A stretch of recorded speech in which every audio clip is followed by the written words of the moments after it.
नमस्कार सभी लोगों को, मैं फिर एक बार आप सभी का स्वागत है।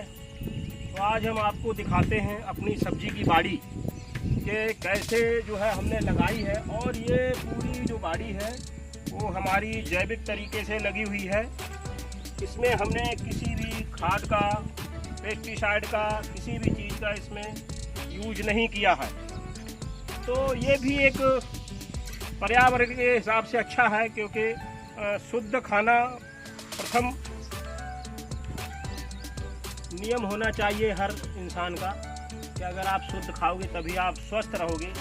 अगर आप केमिकल भरा खाना खाते रहोगे तो ये बीमारियां इसी तरीके से आपको घेरती रहेंगी। तो एक बहुत छोटा सा प्रयास है जो ये हमने ऑर्गेनिक बाड़ी लगाई हुई है, इसको हम थोड़ा दिखाएंगे आपको अंदर। देखो किस तरीके से ये जो है हमारी लगी हुई है। ये देखो घिया लगी हुई है, जिसको हम लौकी बोलते हैं गांव में, सिटी के अंदर दिल्ली वगैरह में इसको घिया बोलते हैं। इसको तोरई बोलते हैं हम लोग, यहाँ पे इसको तोरई ही बोलेंगे। ये देखो तोरई लगी हुई है, अभी ये तोड़ ली हम लोगों ने अपने घर के खाने के लिए। तो ये तोरई है। इस तरीके से पूरा नज़ारा हम आपको देखो दिखाते हैं किस तरीके से है। बस किसान की ज़िंदगी में यही मेहनत है कि डेली सुबह को आना है और आके इस तरीके से ये जो है टहनियों को ऊपर चढ़ाना है इस तरीके से। अगर ये चढ़ेगी नहीं तो फिर ये पूरे खेत में फैल जाएगी और इसका जो उत्पादन है वो भी घट जाएगा और क्वालिटी अच्छी नहीं बनती है। क्योंकि जब ये हवा में झूलती है तो ये हवा में नेचुरल वातावरण से ये तैयार होती है। तो इसमें मिट्टी के संपर्क में ना आने से क्या होता है, ये टेस्टी होती है बहुत। आपने जैसे बाजार में खाई होगी बहुत सारी घिया या लौकी, तो आपने देखा होगा वो कितनी भी सीटियां मार लो कुकर में, वो गलती ही नहीं है। वो गलती इस वजह से नहीं है क्योंकि उसमें जो है दवाइयों का असर होता है। तो उसकी जो ये चमड़ी है, ये वाली जो चमड़ी है, ये चमड़ी जो है टाइट हो जाती है। तो अब आप इसको नज़दीक से देखेंगे तो इसमें देखो ये रेशे हैं हल्के हल्के। ये रेशे होने का मतलब ये ऑर्गेनिक और शुद्ध है, क्योंकि बहुत ही सॉफ्टी है।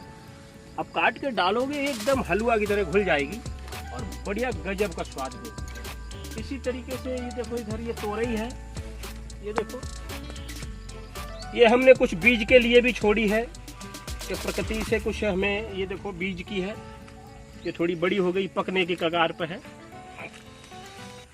इस तरीके से जो है किसान की ज़िंदगी में ये चलता रहता है। अब ये अगर इस तरीके से इसको लपेटते नहीं जाएंगे तो फिर ये डिसबैलेंस होकर इधर उधर चलेगी और इसमें जो है नुकसान होगा और जो क्वालिटी बनती है वो भी नहीं बन पाएगी।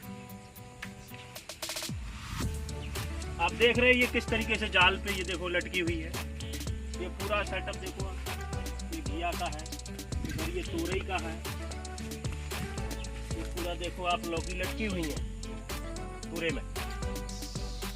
इसी तरीके से उधर साइड से करेला का है, उधर करेला लगा हुआ है। इधर हमारा सीताफल जो कद्दू है वो लगा हुआ है साइड से। और मैं आपको दिखाता भी हूँ, मैंने घर के लिए कुछ कद्दू तोड़े भी हैं, तो मैं आपको दिखा रहा हूँ कि वो कद्दू कितने बड़े हैं और खाने में इतना गजब का स्वाद आता है कि जब आप खाओगे इसको तभी इस टेस्ट को आप अनुभूति करेंगे कि जैविक खेती जो है वाकई में प्रकृति के लिए वरदान है। और मैंने ये देखो अपने खाने के लिए यहाँ पे कुछ तोड़े हैं, तो मैं आपको दिखाता हूँ।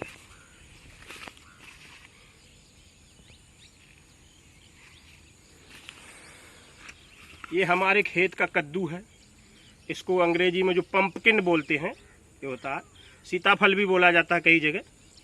तो ये बिल्कुल ऐसा हरा रहता है, ये पीला नहीं होगा क्योंकि ये बहुत अच्छी वैरायटी है और देसी सेगमेंट में है छोटा। तो ये हम अपने घर के लिए इसको ले जाते हैं और हम प्रयास एक छोटा सा, आगे आप लोगों का सहयोग रहेगा तो ये बड़ा भी हो जाएगा। अभी एक छोटा सा प्रयास है जिसमें हमने ये पूरी बाड़ी इधर की कद्दू की है। अभी ये 2 बाड़ी है जिसमें इसमें हमने टिंडा लगाया है। अभी इसमें थोड़ी खरपतवार ज़्यादा हो गया है क्योंकि बरसात नहीं रुक रही है, इस वजह से। आप देख रहे होंगे बाउंड्री पे कुछ केले के पौधे भी मैंने लगाए हैं। ये केला भी लगा हुआ है बाउंड्री पे। इधर लास्ट वाली कनात में हमने परमल लगाया है। इधर ये हमारा केला है, केले के साथ में परमल भी लगा हुआ है।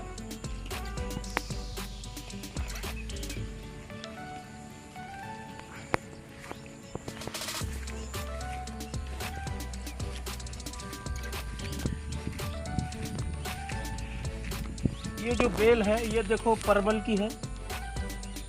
अब इसमें थोड़े समय बाद परमल भी आने लगेगा, चल पड़ा है पौधा। अब ये थोड़ा सा मानसून अच्छा हो जाए तो फिर ये खरपतवार निकलवा के और इसमें जो है ये सब साफ करके इसमें नीचे धनिया बोना है, वो भी सारा कुछ ऑर्गेनिक ही होगा। इधर देखिए आप कद्दू पे कितना अच्छा फ्लावर आ रहा है। इधर तोरई में ये पूरा एकदम हरियाली, नेचर से जुड़ा हुआ सारा कुछ। जो नेचर में जीने का मज़ा है वो, पैसा ज़रूर थोड़ा किसान कम कमाता है लेकिन ज़िंदगी बहुत सुकून भरी जीता है। क्योंकि सुबह सुबह शहर के लोग जो है पार्कों में टहलने जाते हैं, लेकिन फिर भी पर्यावरण में क्या है, पोल्यूशन उनको मिलता ही मिलता है। अब यहाँ आप देखोगे तो बादल है लेकिन मौसम एकदम साफ़ है, बढ़िया ठंडी हवा है, शुद्ध हवा है और ये नेचर से भरा हुआ पूरा वातावरण है। इतनी हरियाली आपको कहीं सिटी में नहीं मिलेगी देखने को, जो गांव की ज़िंदगी में है। पैसा तो थोड़ा कम है, उससे हम लोगों को जूझना पड़ता है, लेकिन कुल मिला के अब जैसे सिटी में आपको ये कुछ नहीं मिलेगा। अब हमने खेत पे उगा रखा है, अब ये ले जाएंगे घर पे बनवाएंगे, इसको खाएंगे, तो ये सब जुगाड़ बन जाता है। अपने गांव में कोई भूखा नहीं सोता, कभी कुछ न कुछ जुगाड़ बन ही जाता है। कोई गरीब भाई है उसके यहाँ नहीं मान लो सब्जी बन रही तो कोई बात नहीं, खेतों से ले जाता है, वो बना लेता है। तो आज का बस यही था इतना। अगर पसंद आया हो तो ज़्यादा से ज़्यादा इस चैनल को लाइक, शेयर एंड सब्सक्राइब करें, क्योंकि किसान से जुड़े हुए और नेचर से जुड़े हुए हैं सब। तो इसी तरीके से आपसे जुड़े रहेंगे। मिलते हैं अगले वीडियो में। नमस्कार, बहुत बहुत धन्यवाद आपका।